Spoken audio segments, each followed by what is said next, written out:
जितना प्रेम तुम इस हार्ड मांस के शरीर से करते हो, अगर उसका आधा भी राम से करते तो आज तक मोक्ष पा चुके होते। बस इतना सा एक वाक्य, लेकिन यही एक ताना एक पति के भीतर ऐसा घुसा कि उसने एक प्रेमी को तोड़कर युगों का सबसे महान भक्त और कवि बना दिया। ये कहानी है उस इंसान की जो प्रेम में इतना अंधा था कि अंधेरी रात, उफनती नदी, जहरीला सांप और एक लाश उसे कुछ भी दिखाई नहीं दिया। ये कहानी है 16वीं सदी के गोस्वामी तुलसीदास की। तुलसीदास का जन्म ही लोगों को डराने वाला था। कहते हैं वे 32 दांतों के साथ पैदा हुए। उस दौर में ये शुभ नहीं, भयानक अपशकुन माना जाता था। लोग घबरा गए, फुसफुसाहटें शुरू हो गईं। डर इतना बढ़ा कि माता पिता ने नवजात शिशु को त्याग दिया। एक नवजात जिसे गोद की जरूरत थी, उसे दुनिया ने ठुकरा दिया।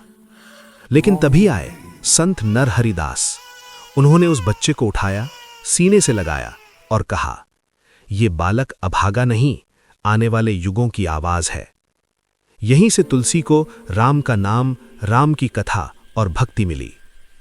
समय बदला, तुलसीदास बड़े हुए और फिर उनके जीवन में आई रत्नावली। रत्नावली सिर्फ पत्नी नहीं थी, तुलसी के लिए पूरी दुनिया बन गई थी।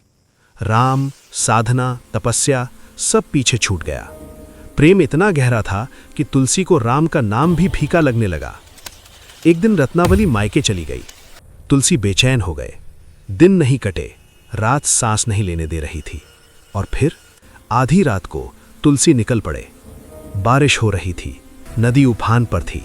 कोई सामान्य इंसान रुक जाता, लेकिन ये प्रेम था, अंधा प्रेम। तुलसी नदी में कूद पड़े। तेज बहाव में एक चीज हाथ लगी, उन्होंने पकड़ ली। उन्हें लगा रस्सी है, लेकिन वो रस्सी नहीं थी, वो था एक जहरीला सांप। फिर भी कुछ महसूस नहीं हुआ। नदी पार कर दी। रत्नावली का घर बंद था। तुलसी दीवार चढ़ने लगे। पैर नीचे किसी चीज पर पड़ा। उन्हें लगा पत्थर है, लेकिन वो पत्थर नहीं था, वो थी एक लाश। फिर भी दिल नहीं कांपा। प्रेम में डूबा इंसान मौत को भी नहीं पहचानता। रत्नावली जाग गई, डर गई। तुम आधी रात को यहां कैसे? तुलसी बोले, तुमसे मिलने आया हूं।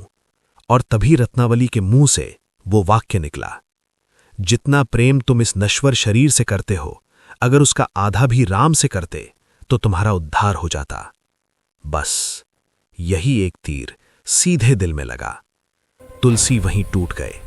आंखों से आंसू नहीं, अहंकार और मोह बह निकला। उसी रात घर छोड़ा, पत्नी छोड़ी, संसार छोड़ा और निकल पड़े राम की खोज में। सालों तक भटके। एक दिन सुना एक बूढ़ा रोज कथा सुनने आता है और फिर गायब हो जाता है। तुलसी ने पीछा किया, देखा वो बूढ़ा पीपल के पेड़ पर चढ़कर अचानक गायब हो गया। तुलसी समझ गए, ये साधारण इंसान नहीं, ये तो हनुमान है। अगले दिन उनके चरण पकड़ लिए। जब तक राम के दर्शन नहीं कराओगे, मैं तुम्हें छोड़ूंगा नहीं। हनुमान जी बोले, चित्रकूट जाओ, रामनवमी के दिन वहीं मिलेंगे। रामनवमी का दिन 2 सुंदर राजकुमार आए। बोले, बाबा तिलक लगा दो। तुलसी ने तिलक लगाया और वे चले गए।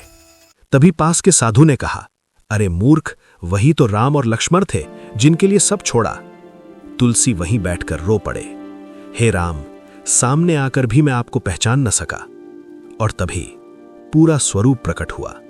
भगवान श्री राम स्वयं सामने आए। उसी दिन जन्मी रामचरितमानस।